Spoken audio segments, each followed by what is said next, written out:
why does someone not pray? Well, there could be lots of answers, but Allah has His own answer to that question. It's a pretty scary answer. It's an answer I read in the beginning of this khutbah. He said, فَلَا صَدَّقَ وَلَا صَلَّى وَلَكِنْ كَذَّبَ وَتَوَلَّى. He didn't actually accept the truth, and nor did he pray.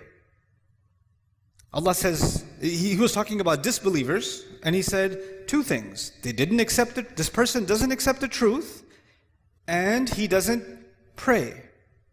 Interesting. So, if he didn't accept the truth, I would expect him to say, La saddaqa wa la amana. Right? But he says, La salla.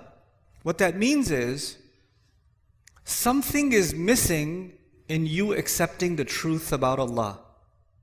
No, the child says, I believe in Allah, I'm Muslim. Yeah, you're Muslim here, you're Muslim in your head, but this truth isn't just for your head, this truth is also for your heart. Something is, you're not feeling how true this is yet. You're not feeling how serious this is yet. You don't realize what it is. Sometimes you know something, but you don't think about it. It's true. You know something, you don't think about it. And so, because that's missing, that's why it becomes easy for me to miss prayer sometimes and you to miss prayer sometimes. That will happen because our heart becomes a little distracted. And that truth of this deen, the truth of who Allah is, that truth goes in a shelf in the back of our mind and we get distracted and don't think about it. That's what Allah is saying.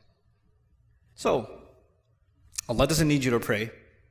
And even if you prayed because I'm telling you to, what are you going to do? I'm praying for, how are you going to make the intention? I'm praying 4 rak'ah because my dad won't get off my case. Allahu Akbar. Allah even told us, the Prophet told us, actions have no value unless they have the right intentions. إِنَّمَا الْأَعْمَالُ بِالنِّيَّاتِ. Actions have no, so even if you did this action, but your intention was, I'm annoying, that's your intention, then it benefits me in no way, and it will benefit you in no way. The only one that can benefit from your actual sincere prayer is you. Now, okay, fine. That's the answer to the question, why would someone not pray? 2 more things to talk to you about. One of them is, what's the purpose of praying? Like, what's the point? Because you might think the purpose of praying is so you don't burn in hell. The purpose of prayer is because if you don't pray, Allah is going to hate you. The purpose of prayer is if you don't pray, you're just going to get punished. Or you won't even be a Muslim anymore. The angels will curse you and all this negative stuff. Allah didn't mention those purposes. The purpose of prayer is not to get away from something negative. The purpose of prayer is to run towards something positive. That's the purpose of prayer. Do you know the difference between the student who's studying so they don't fail and the student who's studying because they love the subject? One student is studying because of something positive. The other student is studying because they're trying to escape something negative. An employee who loves their work and an employee who just doesn't want to get fired. They're doing the same exact job, but one of them is so happy, so filled with joy, and one of them is so depressed and so miserable. Why? Because one of them is doing this to escape something negative, and the other one is doing it to go towards something positive. Allah in the Quran, when He told me about the prayer and why we should pray, what's the point of the prayer? He said, He told Musa alayhi salam this when he met him. He said, أَقِمِ الصَّلَاةَ لِذِكْرِ. Is make sure you maintain the prayer so that you can remember me. Maintain the prayer so you can remember me. I told you already, my relationship with you is very limited. But your relationship with Allah started a long time before you even came in this world. And your relationship will continue with Him a long time after you even leave this world. And that relationship is worth remembering because every good thing that comes to you comes from that relationship. Some good things come because I'm your dad. Some good things, but all the good things that come to you only come to you because of that relationship. So if you want all the positive things to stay in your life, you must remember where all of the khair comes from, all of the ni'mah comes from, all of the rizq comes from, all of the guidance comes from. So Allah says the best way you can remember that is that you remember Allah by prayer. The best way to remember Allah is the prayer. أَقِمِ الصَّلَاةَ لِذِكْرِ. That's why you should pray. And finally, okay, that's why you should do it. But just because you're doing it for the right reasons, that's not Allah. Allah says that's not enough. There's some benefits too. There's some good things will come your way when you truly remember Allah. When you truly remember Allah the way He wants you to. And the way He wants you to is these prayers. If you can do this, Allah says, إِنَّ الصَّلَاةَ تَنْهَى عَنِ الْفَحْشَاءِ وَالْمُنْكَرِ. And even in this ayah, وَلَذِكْرُ اللَّهِ أَكْبَرُ. He says prayer has the benefit of stopping you from falling into things that are indecent. Because indecency is all around you, and I, son, cannot stop you from being exposed to it. Indecency is on your device. Indecency is at your school. Indecency is among your friends. Indecency is at an Eid party when you're going to corner talking to your friends. Indecency will be everywhere. And every time you go towards indecency, your heart will get damaged. And Allah says, if you can maintain this prayer, it will prevent you from falling into indecency.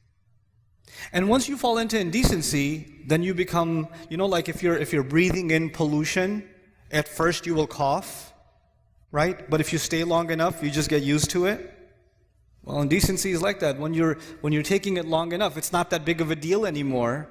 You don't feel like protecting yourself from it anymore because your immune system has gotten corrupt, right? And then you're ready for even more toxic behavior, even worse things, wal munkar, even worse things that you can do. And this prayer will stop you from going down a negative path in your life. That's why you should pray. Now, these are the reasons you should pray, not because I'm telling you to pray. At the end of this whole journey, the decision is entirely yours. Because Allah might take me tomorrow. Allah might take me a year from now. And that relationship you and I have, even if we lived 100 years, we can't live longer than that. There's a time where this is going to end. But that relationship, if you really want to respect and honor that relationship, pray. That would be my advice to you.